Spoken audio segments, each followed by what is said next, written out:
Born in the land of the mighty Roraima, land of great rivers and far-stretching seas. So like the mountain, the seas, and the river, great, wide, and deep in our lives would you be. Onward, upward, may we ever go. Day by day in strength and beauty grow, till at length we each of us may show what Guyana's sons and daughters can be.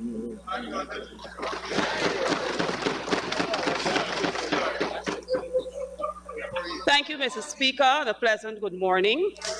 I would like to extend birthday wishes to the birthday fellows in the house.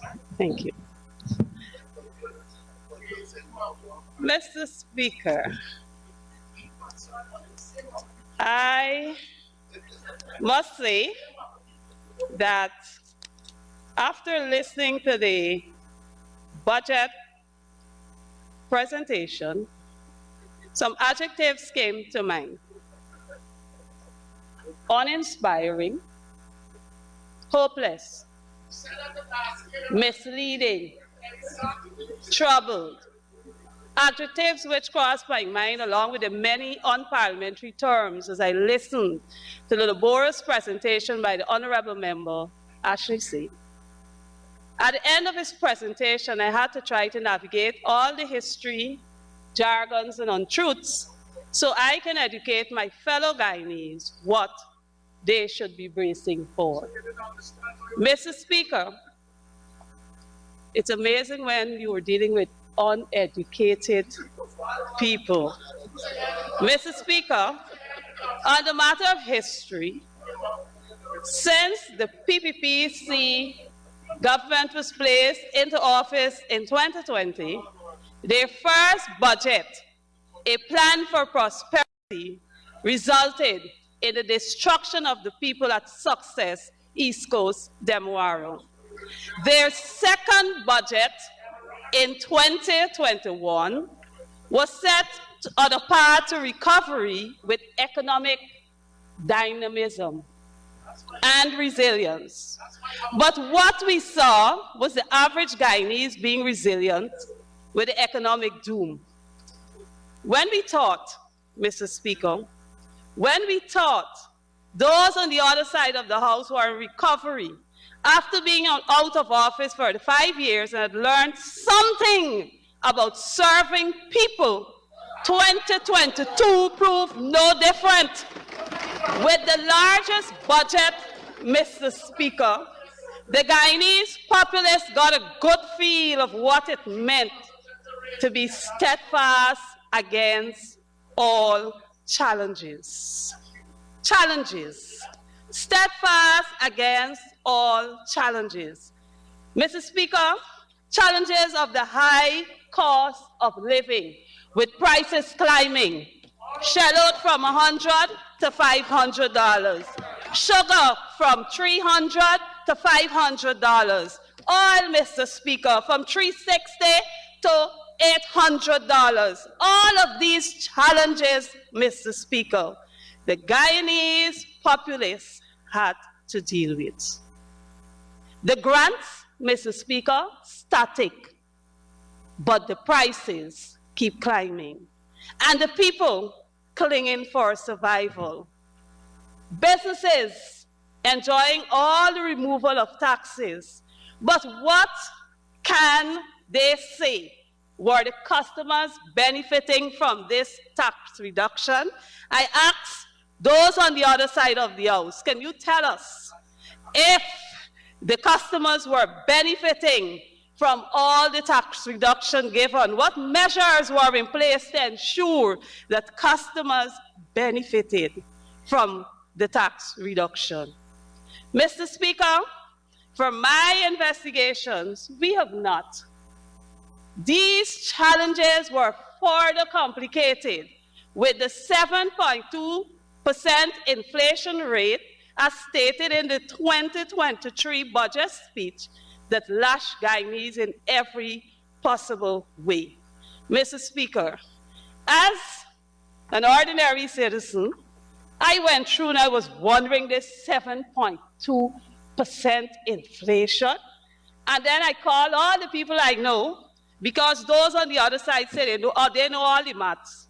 So I called pension, 28,000, and if you calculate a 7.2%, that is increased, you actually find them $2,016 less. So the pensioners actually got $25,984. That's all they could benefit from when they go to the shop.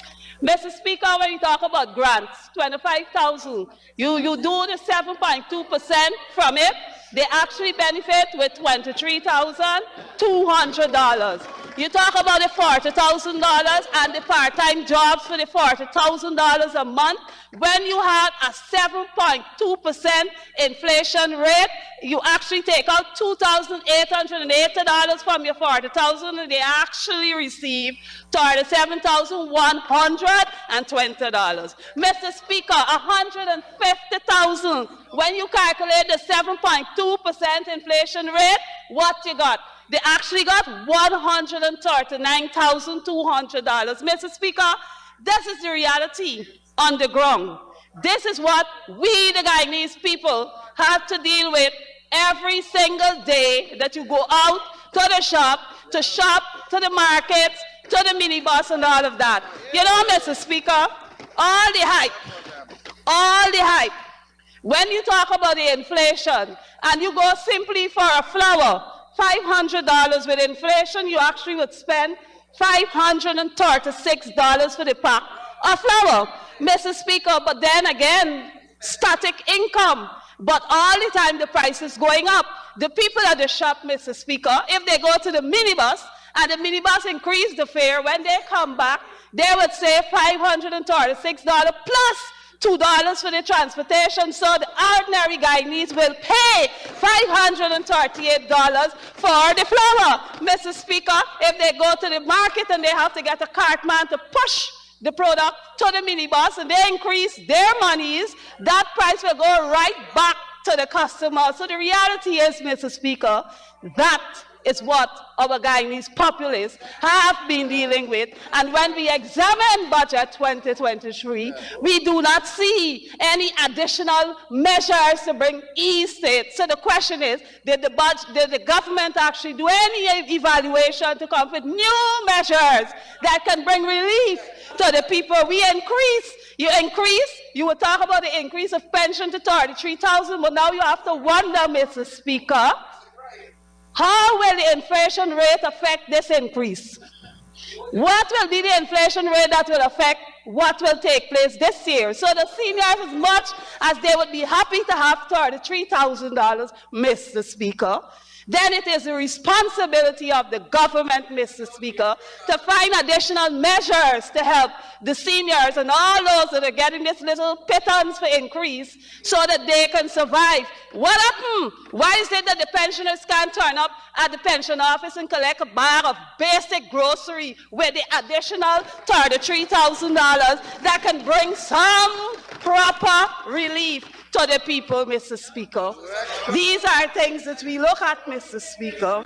Mr. Speaker, the well-being of Guyanese is at risk with the added stress of trying to survive. I hear you. Mm-hmm. Yes, Mr. Speaker. Yes, Mr. Speaker. As I was saying, all of these things are adding to the stress of people trying to survive. That is what we're dealing with. Therefore, we're creating a more unhealthy population because people have to figure out, how am I going to manage this money? How am I going to deal with this thing to provide for my family because the income remains static? Mr. Speaker, you know one of the amazing things about preparation of the budget, when you sit down and you go through it, the military got this increase, right? and they were all excited. But then when I sit down and I calculate, and you see after the 8% they got a particular money, right?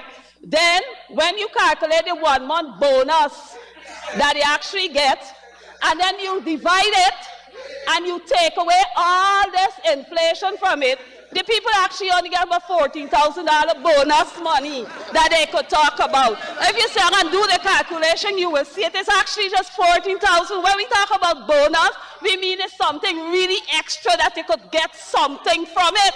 That's what we talk about bonus, Mr. Speaker.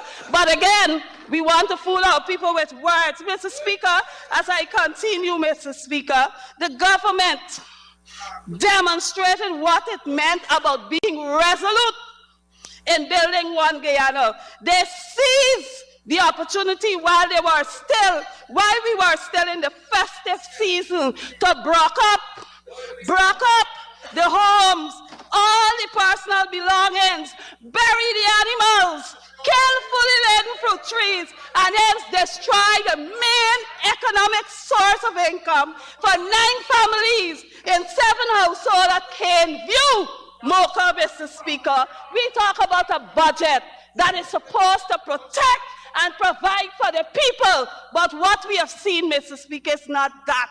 Mr. Speaker, when we speak of Caneview, Mr. Speaker, Mr. Speaker, when we speak of Caneview, Caneview had homes. People spent years building land, farming, providing for the children. An entire culture was destroyed from the actions of the government. They send in, Mr. Speaker, they send in the weapons of mass destruction. The CPH workers, the police, the bulldozers, all of this was used to destroy the livelihood of the families at Caneview, Mr. Speaker. The budget ought to give hope, Mr. Speaker. But where is the hope?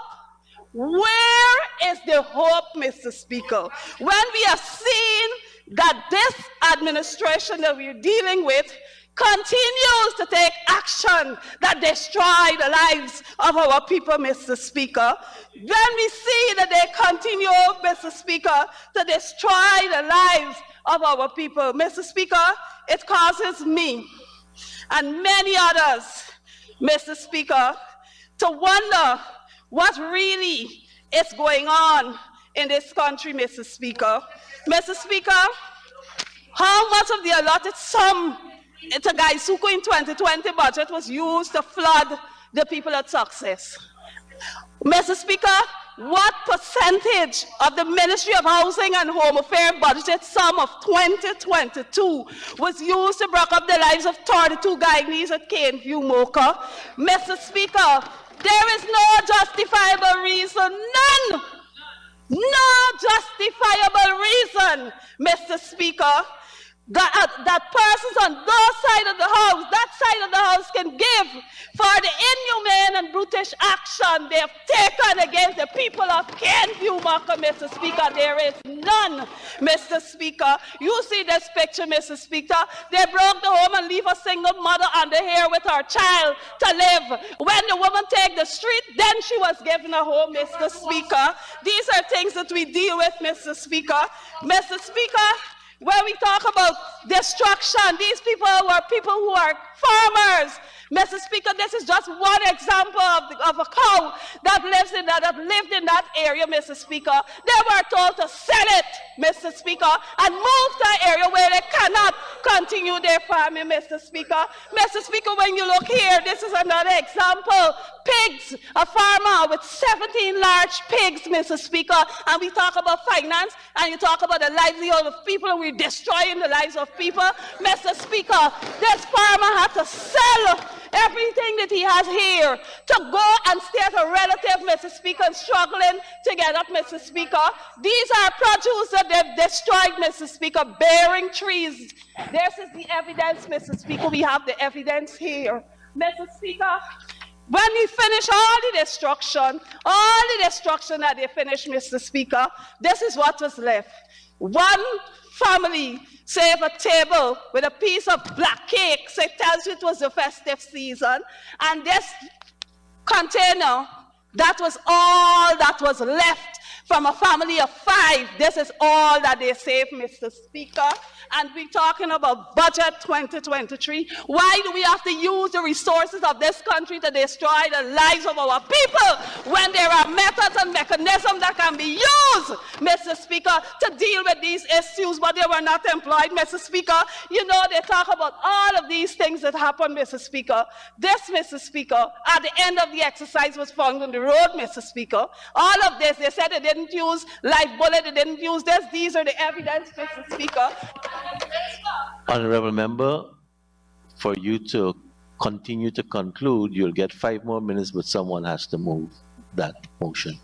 Thank you. Comrade Speaker, I do move that the Honorable Member be given 5 minutes to conclude her presentation. Thank you very much, Chief Whip. Honorable Member, just before you continue, we do have a standing rule with respect to displays, and we also have a standing order with respect to quoting and citing sources. And if you want to produce all those pictures, we'll have to get date, time, who shot it, so that we can lodge all that you have displayed so far with the records. You may proceed, Honorable Member. Thank you, Mr. Speaker. Thank God I'm the photographer, so I can produce my evidence to you, Mr. Speaker. Mr. Speaker, you know, this is the evidence of the ending of Caneview. After the monies budgeted last year was spent to destroy the lives of people. There you have where Caneview was, and this is where the road will be. Mr. Speaker,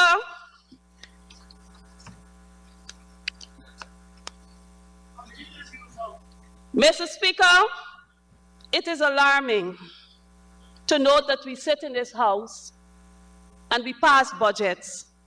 Budgets are to bring hope to people, not to destroy the lives of people. Mr. Speaker, right through my constituency, Mr. Speaker, several actions of marginalization, disrespect, and injustice continues, Mr. Speaker. Mr. Speaker, the government of the day, Mr. Speaker, does not engage people in any proper discussion. It's all about bullying. It's all about pushing. It's all about doing these things, Mr. Speaker, to let people believe that we have a master of the day. May I remind this honorable House, Mr. Speaker, slavery was abolished 1838, and this time in 2023, why should we be dealing with such erratic behavior, Mr. Speaker? We should not be dealing with such erratic behavior, Mr. Speaker. We should not be, anybody should not be faced with this, Mr. Speaker. Mr. Speaker, when we speak of prosperity, prosperity means that people must live in peace. Prosperity means that people's rights and liberties must be protected, Mr. Speaker. So the actions of the government, if they're truly sincere about their budget team, if they're truly sincere about improving the lives today and building prosperity for tomorrow, Mr. Speaker, what we would expect to see, Mr. Speaker, is that our local democratic council, Mr. Speaker, will be given the opportunity to serve the people in the right way, not political operatives going and distribute grants, distributing flood relief, doing this, doing that, and not meaningfully engaging our people, Mr. Speaker. If we speak of prosperity, Mr. Speaker, it means, therefore, Mr. Speaker, that every Guyanese will be treated equally and be respected when the government is distributing its resources and dealing with the people, Mr. Speaker. Mr. Speaker, I want to thank you for listening to my presentation. I trust that the members on the other side of the House will take the opportunity to serve as they would have read in and took in the oath of office, to serve without fear and favor and affection and in will, and will serve the people of Guyana truly and justly. I thank you.